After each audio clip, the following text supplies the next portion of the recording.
నమస్తే, welcome to meta news. ఇక మ్యాటర్లోకి వస్తే, నెల్లూరు జిల్లాలో వైసీపీకి మరో నేత షాకు ఇవ్వబోతున్నాడా? బీజేపీలోకి చేరేందుకు ఆయన సిద్ధమవుతున్నాడా? బీజేపీ అవకాశం ఇస్తే పొత్తుకు సిద్ధమంటూ నల్లపురెడ్డి చేసిన వ్యాఖ్యల్లో ఆంతర్యం ఏమిటి?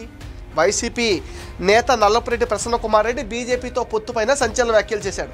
అధికారం పోయిన తర్వాత అడ్రస్ లేని నల్లపురెడ్డి సడన్గా మీడియా ముందు ప్రత్యక్షమయ్యాడు. అంతకు మించి బీజేపీతో కలిసి నడుస్తామంటూ ఆయన చేసిన వ్యాఖ్యలు చర్చనీయాంశమయ్యాయి. గత ఎన్నికల్లో బీజేపీతో కలవకుండా తప్పు చేశామన్న నల్లపురెడ్డి ఆ పార్టీ ఛాన్స్ ఇస్తే పొత్తుకు సై అంటున్నాడు.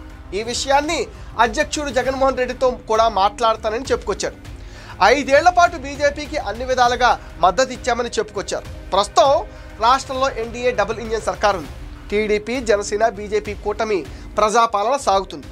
ఇటువంటి సమయంలో నల్లపురెడ్డి బీజేపీతో కలవాలన్న కోరిక ఎందుకు వచ్చింది?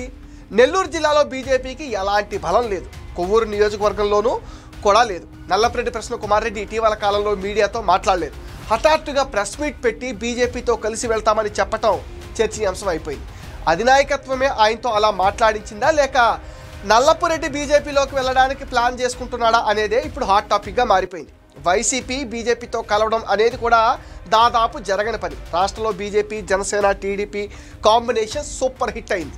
వచ్చే ఎన్నికల్లో కూడా ఇదే కాంబినేషన్తో 3 పార్టీలు కలిసి వెళ్లాలని నిర్ణయించాయి. కాబట్టి బీజేపీతో వెళ్లాలన్న నల్లపురెడ్డి మాటలు ఒట్టి నీటి ముట్టలే.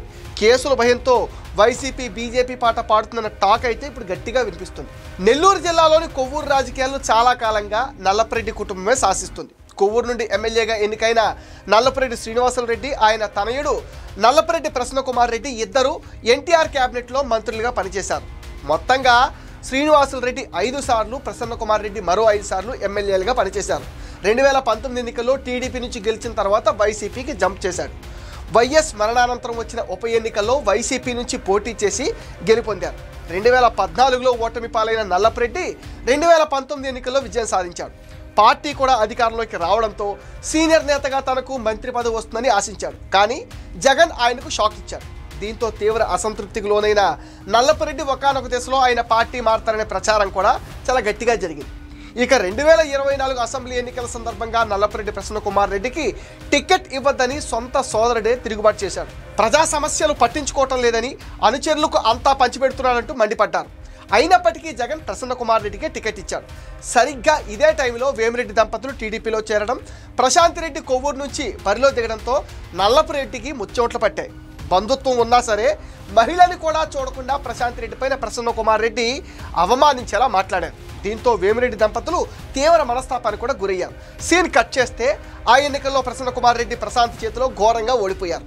ఓటమి తర్వాత నుంచి పెద్దగా బయటకు రాని ఆయన ఎన్నికలైన ఏడాది కావస్తున్న సందర్భంగా సడన్గా ఎంట్రీ ఇచ్చి బీజేపీతో వైసీపీ పొత్తంటూ బాంబు పేల్చారు. ప్రస్తుతం వైసీపీ నేతలపైన కేసులు వలపడుతుంది.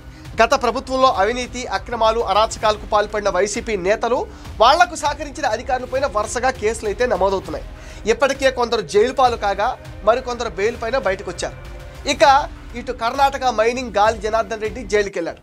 7 ఏళ్లు శిక్ష కూడా పడింది. ఈ క్రమంలో జగన్మోహన్ రెడ్డి అక్రమాస్తుల కేసుపై విచారణతో పాటు కొత్తగా లిక్కర్ కేసు కూడా వెంట పడుతున్నాయి. ఇప్పటికే జగన్కు అత్యంత దగ్గర వ్యక్తులైన ధనుంజయ రెడ్డి, కృష్ణమోహన్ రెడ్డి, బాలాజీ గోవిందప్పలను సిట్ విచారిస్తుండటంతో తాడేపల్లి ప్యాలెస్లోని ప్రకంపనలు రేగుతున్నాయి. లిక్కర్ స్కామ్ కేసు తన మెడకు చుట్టుకుంటుందన్న భయంతో జగన్ ఉన్నారు. ఈ క్రమంలోనే బీజేపీకి మద్దతుగా ఉంటామన్న సంకేతాలను పంపిస్తే బెటర్ అనుకుంటున్నాడని అంటున్నారు. అందుకే నల్లపురెడ్డితో ఈ ప్రకటన చేయించారన్న అభిప్రాయం కూడా ఒకవైపు వినిపిస్తుంది. ఇదిలా ఉంటే నల్లపురెడ్డి బీజేపీలోకి వెళ్లేందుకే అలా మాట్లాడాడని కూడా మరికొంతమంది అంటున్నారు. ఇప్పటికే నెల్లూరులో మాజీ మంత్రి కాకాని అరెస్టు భయంతో అజ్ఞాతంలోకి వెళ్ళిపోయాడు. క్వార్జ్ అక్రమ మైనింగ్ కేసులో అటు హైకోర్టులో ఇటు సుప్రీంకోర్టులో కాకానికి ముందస్తు బెయిల్ పిటిషన్లు తిరస్కారం గురి కావడంతో కాకాని అరెస్టు ఖాయంగా కనిపిస్తోంది. ఇప్పటికే కాకాని కోసం పోలీసులు బృందాలుగా వెంటాడుతున్నారు. కనిపిస్తే అరెస్ట్ చేసేందుకు ముమ్మరంగా గాలిస్తున్నారు కూడా. కాకాని తర్వాత లిస్టులో అనిల్ కుమార్ యాదవ్ ఉన్నాడనే ప్రచారం జరుగుతుంది. ఈ పరిణామాల నేపథ్యంలో కేసు నుంచి తప్పించుకునేందుకు నల్లపురెడ్డి బీజేపీలోకి వెళ్లేందుకు ప్రయత్నిస్తున్నారనే అనుమానాలు సైతం ఇప్పుడు వ్యక్తం అవుతున్నాయి. ఇది మెటా న్యూస్ అప్డేట్. ఈ వీడియో పైన మీ విలువైన ఒపీనియన్ కామెంట్ సెక్షన్లో పోస్ట్ చేయండి. మీరు ఇచ్చే కామెంట్స్తో మరిన్ని ఇంట్రెస్టింగ్ వీడియోస్ మీకు అందిస్తాం. అండ్ మీరేం చేయాలో మీకు తెలుసుగా, ఈ వీడియోస్ని లైక్ చేయండి, షేర్ చేయండి, మెటా న్యూస్ని సపోర్ట్ చేయండి, సబ్స్క్రైబ్ చేయండి.